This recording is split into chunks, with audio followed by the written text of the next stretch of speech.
So, moving on to one of my favorite topics, which is hydrochloric acid. And I think this is because I actually did this really deep dive one day. I was just fascinated by it. I was reading about the evolution of human stomach acid and why humans have such acidic stomachs, way more acidic than a lot of other mammals, and in fact, just as acidic as vultures.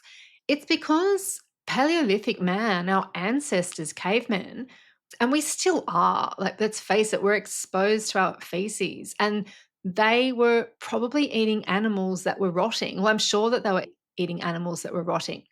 They probably had even stronger hydrochloric acid than we do today. And the reason being is that it's highly antimicrobial, right? So when I worked that out, it's like, wow, like hydrochloric acid is your first line of defense. If we're low in HCl, it's going to really expose our gut to pathogens. So, what is HCl? Hydrochloric acid is a strong acidic fluid and it's secreted by the cells of the stomach to break down proteins. It also suppresses the growth of ingested bacteria, thereby limiting the number of bacteria that pass into the small intestine.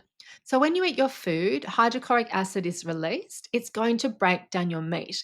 If you don't break down your meat, it's going to sit, rot, and ferment in the gut. This will cause a lot of histamine. Hydrochloric acid also is really important when it comes to other digestive enzymes. So I think about it as the conductor of the orchestra. When hydrochloric acid is released, a signal is sent to the pancreas to take pancreatic juice into the small bowel. Pancreatic juice is alkaline.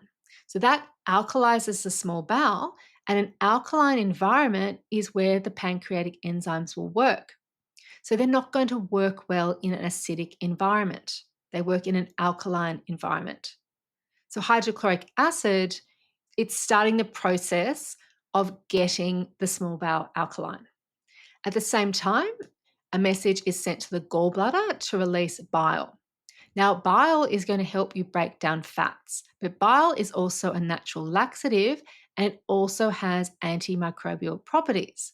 So, when there's a reduction in hydrochloric acid, there's a knock on effect with a reduction in all your other digestive enzymes. And the net result of this will be SIBO.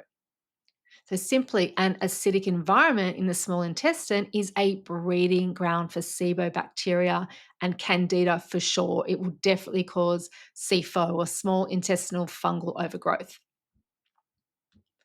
So, some of the major causes of low stomach acid are stress. I see that all the time. So, when you're in fight and flight, you're not in rest and digest. It's very simple.